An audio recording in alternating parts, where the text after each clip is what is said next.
They called her the silent ghost of Sweetwater County, the girl who never spoke and never cried, even when the world crushed her down.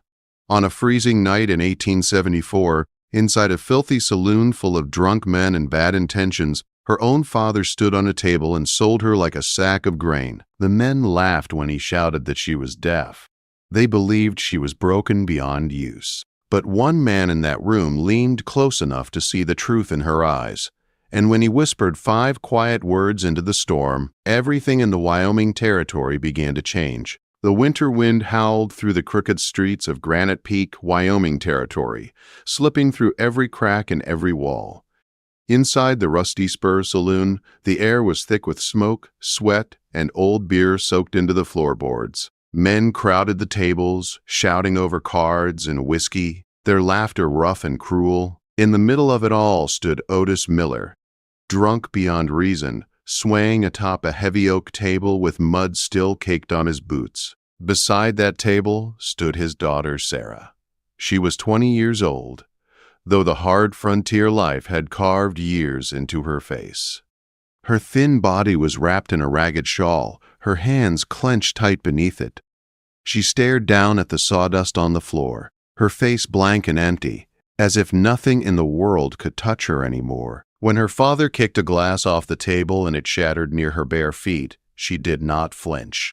I said, "Who wants her?" Otis shouted, his voice slurred and cracking. "She's strong, cooks, cleans. Don't talk back. Not a word."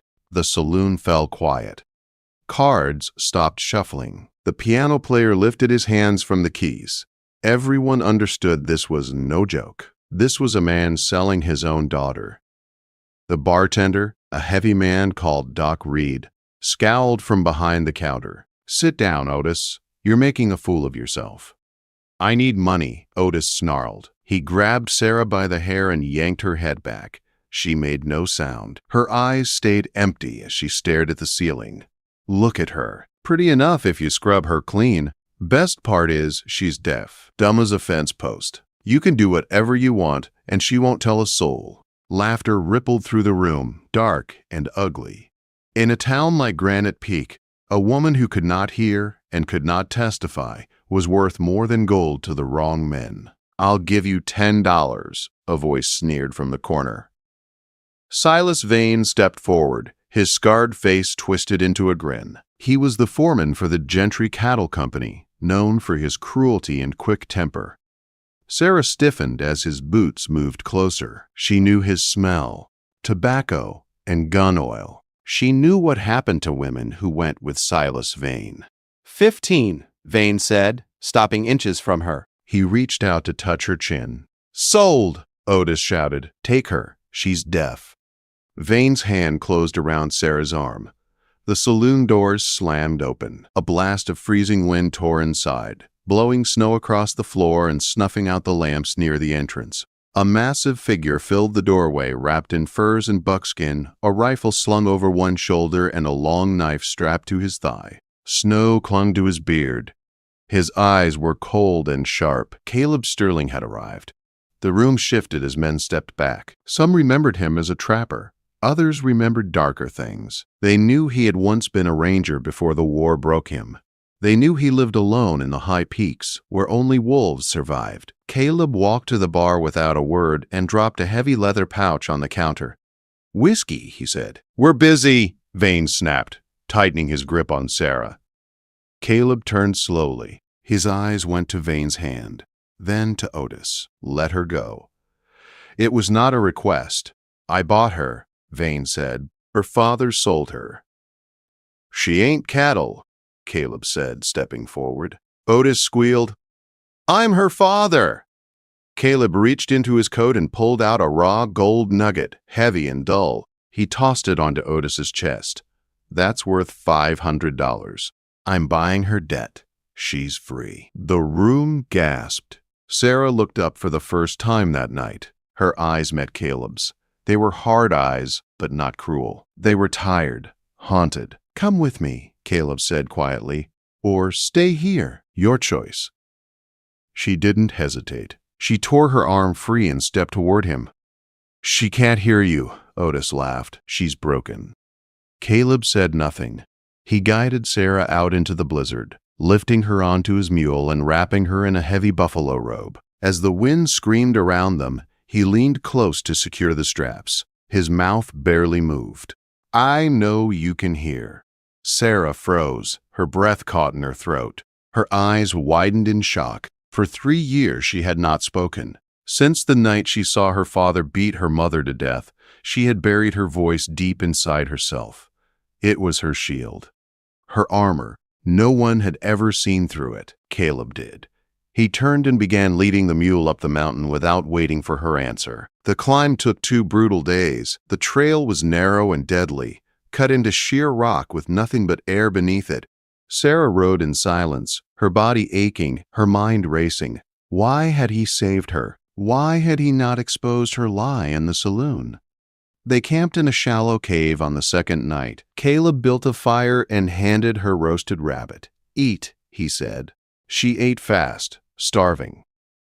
"You're wondering how I know," he said calmly. "When that man cocked his pistol, your ear twitched. Fear makes people listen."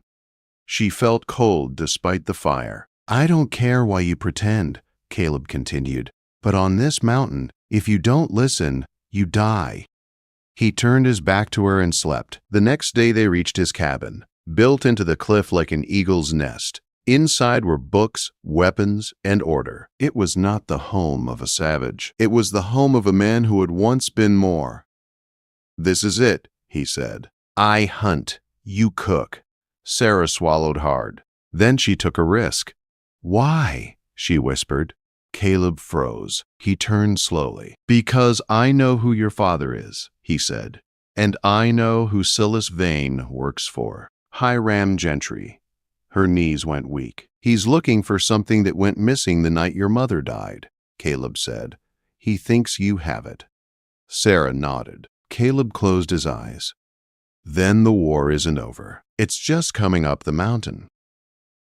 Outside, the storm sealed the pass, and somewhere below, men were already coming. The blizzard locked them in like a prison door slamming shut.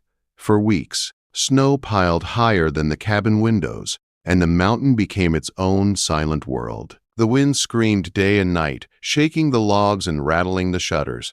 But inside the cabin, something else was happening.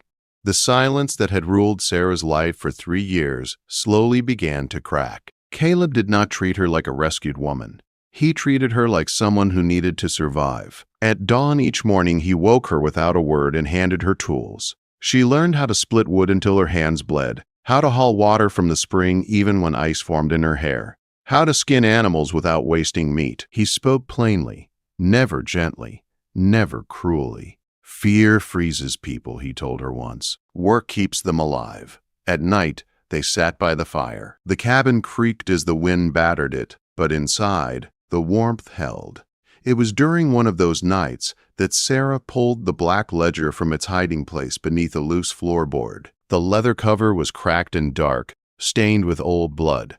Caleb stopped sharpening his knife when he saw it. "Red," he said. Sarah's voice shook at first. It had been years since she used it freely, but as she read names, dates, and payments, her voice grew stronger. Bribes, murders, stolen land. Sheriff Miller, Silas Vane, Hiram Gentry. When she reached an entry marked with a single $50 payment, Caleb's hands stilled. "Read that again," he said. She did. Caleb's face went hard. "That was my brother." The fire popped loudly, breaking the moment. Sarah looked at him, realization sinking deep into her chest. This was not just about saving her anymore. This was revenge carved into bone. From that night on, the training changed. Caleb taught her how to shoot. The rifle bruised her shoulder at first, and her shots went wide. When tears filled her eyes, Caleb snapped at her to stop. Crying would get her killed. She gritted her teeth and tried again. By January, she could hit a card nailed to a stump from 50 yards away. By February, she could load, clean, and fire in the dark. But it was not only weapons. He taught her how to listen, how to hear when the forest went quiet, how to smell smoke before seeing it. how to feel danger before it arrived. You survived by pretending to be deaf, Caleb told her. Now you survive by hearing everything. As winter began to break, the mountain itself seemed to sense the coming storm of men. Birds vanished. The woods grew still. Caleb slept in short shifts, rifle always close. Then one morning, the danger arrived. Sarah was alone on the porch, churning butter, when the forest went silent. She remembered Caleb's lessons.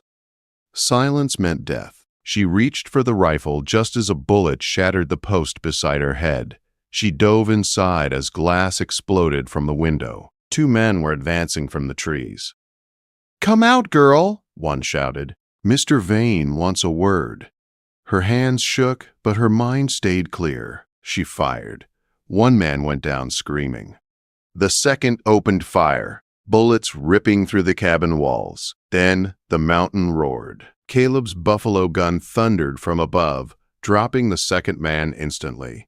When Caleb reached her, panic twisted his face until he saw she was alive. He held her tight, his hands shaking. "You did good," he said, voice rough. "You lived." Outside, he ended the wounded man's life swiftly. From the body, he pulled a crumpled note, a wanted notice. Payment upon delivery of the girl. Alive. "They have your father," Caleb said. Sarah felt the past slam into her chest.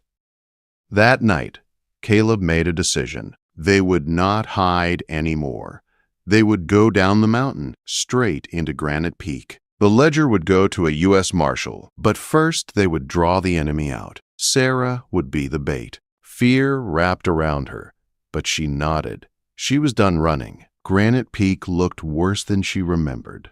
Mud, smoke, and rot filled the streets. She rode in alone at midnight, shoulders hunched, eyes down, playing the silent ghost once more.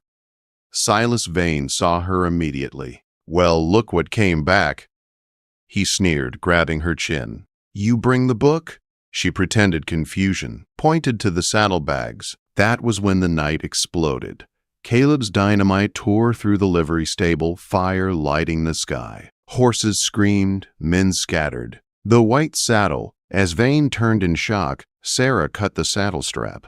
The bags hit the ground. Caleb fired. The explosion threw men into the mud. Caleb dropped from the rooftop like a falling bear, smashing bodies aside with the stock of his rifle. He took Vane alive. Sarah ran into the jail and found her father broken and bleeding.